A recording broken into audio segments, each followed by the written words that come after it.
Let's meet a clinical psychologist inspiring change. I'm Penny Lane, and In the Driver's Seat starts now. Welcome to In the Driver's Seat, where we delve into the lives of extraordinary individuals who drive their industries forward. In this episode, we meet clinical psychologist, author and speaker, Stephanie Georgiou. How are you, Stephanie? Hello, Penny. I am so well. Thank you so much for having me here today. Absolute pleasure. Glad you could join the show. Now, I have been so excited to talk to you and learn more about what you do. Tell us a little bit about your background and what you got into how you got into clinical psychology. Well, it started with my own journey as a young teenager struggling with an eating disorder. I really wanted to help people with what I went through and not go through the struggle I went through, because as you know, mental health was very stigmatized back then and it was tricky to seek support. So through my own journey with an eating disorder, I became a clinical psychologist, and now it's my mission and passion to help women build healthy relationships with food. And you've helped absolutely millions. And something you mentioned to me before, you were just 15 and it was just a comment when you were a model that sparked this cycle of what you describe as eating disorders. Can you tell us a little bit about that and how it affects, things like that affect so many teenagers?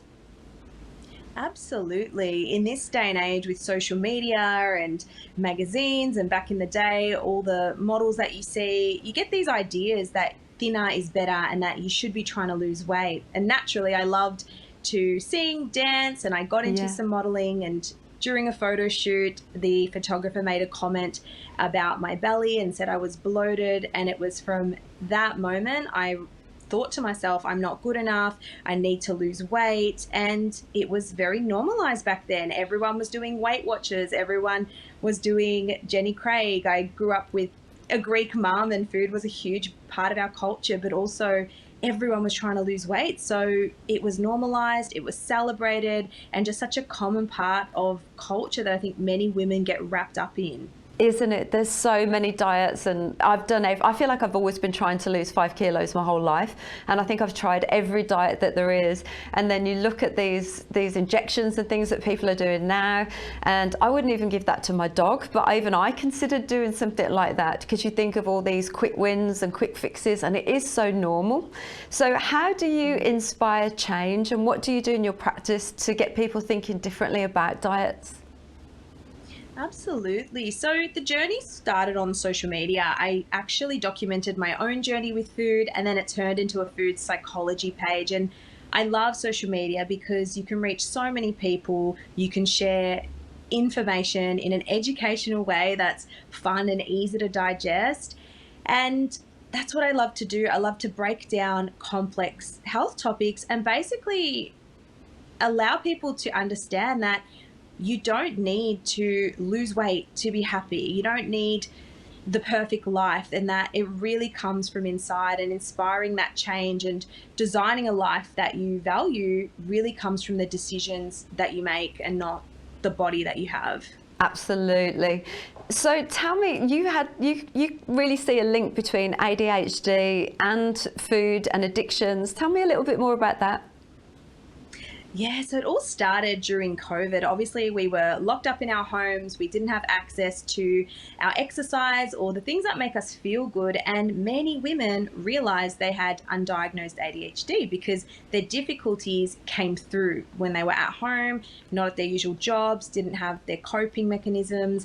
And what we've learned is ADHD is a neurodevelopmental disorder. So basically what that means is your brain has developed differently. You have struggles with attention, focus, concentration. You might be hyperactive. And when you do have ADHD, you have lower levels of access to dopamine. So through food, many people are actually getting that dopamine hit. But also people with ADHD commonly, they commonly forget to eat, and then they find themselves binge eating as well. Is binge eating a big thing, do you think, for a lot of women? Absolutely. I think it's one of the more acceptable eating disorders, and it gets a lot of attention because it is less stigmatized, whereas something like bulimia or someone who struggles with purging, there's a lot of shame around that. So whilst binge eating disorder is the most common eating disorder, I think that's just because it gets reported more than the others. And how do you change people's mindsets? Because there's lots of things that you can do too, but if you are a binge eater, I know friends of mine have had gastric bans and different things like that, but it's not changing your mind, it's changing your body. So how do you help people overcome the way that they think and their relationship with food? The biggest thing is to realize that binge eating is not the problem. It's actually the solution to a problem. It's meeting a need. Right. So as you mentioned earlier, with addictions, with weight loss, with all of that, your eating behavior is meeting a need. It's either you regulating your nervous system, it's either you getting your needs met because you've been dieting and starving yourself, or you're stressed and anxious and you're trying to distract yourself. So it's about identifying what is the binge eating about and bringing attention to it rather than trying to push it away or use distraction, which pop psychology will tell you to do. And so what advice would you give to people that think that they might be falling into that bracket, or what signs should people look out for?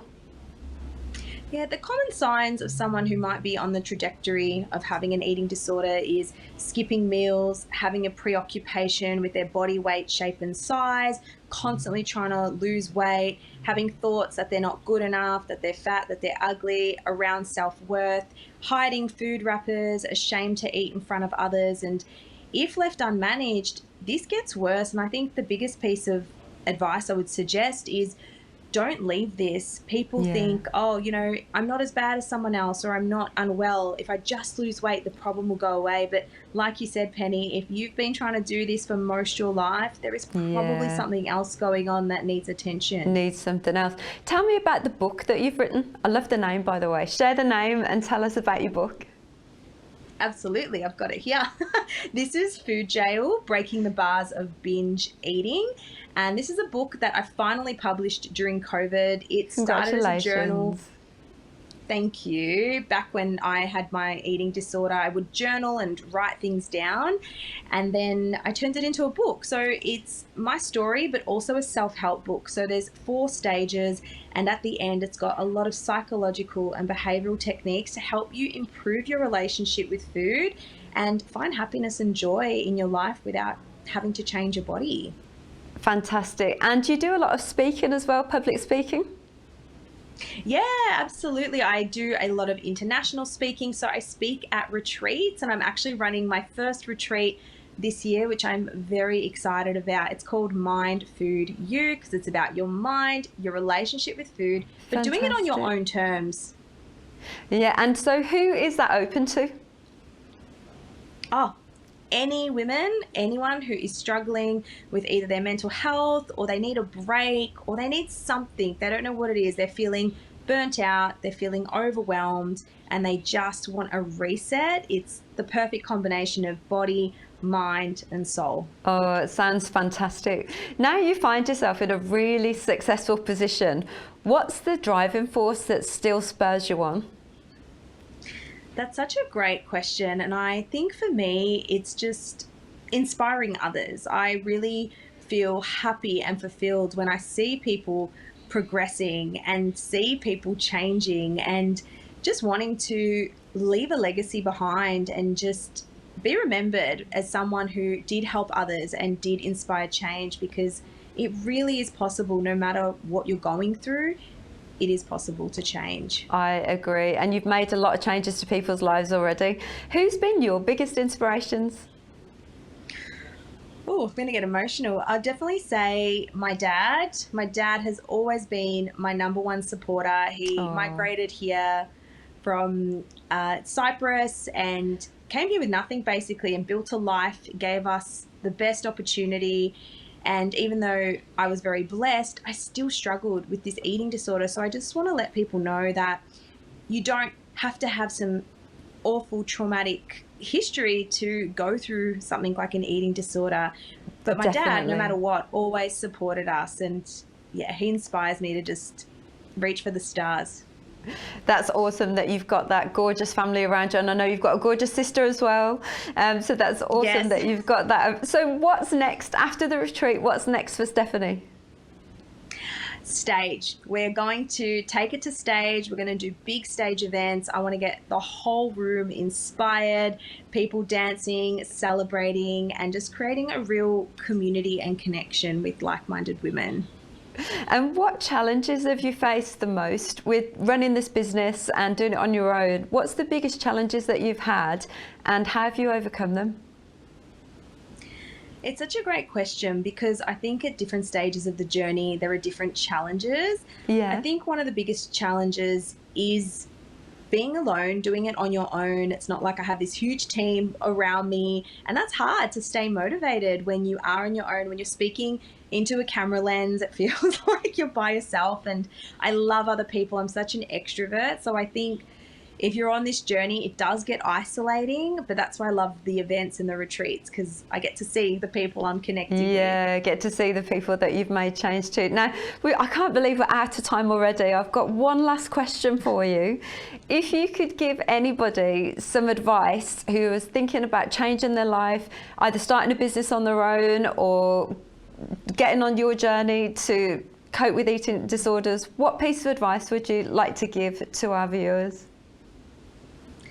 My favorite quote is, take pride in how far you've come, but also have faith in how far you can go. I think a lot of people have beliefs around, I'm too old, it's too late for me, but the other quote I love is, the magic you're looking for is usually in the work that you're avoiding, whether that's internal work. It just makes such a big difference to focus on that. Beautiful. Thank you so much for coming on. I know you're a big superstar on TikTok and on social media, so people should check you out on there. What's your TikTok and social media names? You can find me online under Mind Food Steph. So I put lots of educational content on TikTok and also on Instagram as well. Fantastic. Thank you so much, Steph, for coming in. Really interesting to talk to you, and I wish you all the best. Thank you for having me, Penny. Thank you so much. In the Driver's Seat is brought to you by the Perfect Cosmetics Company. Join me next time to learn more from industry legends about how you can take the wheel and steer your life in the right direction. This is Ticker, and we'll be right back. You're watching Ticker. We'll have more in just a few minutes.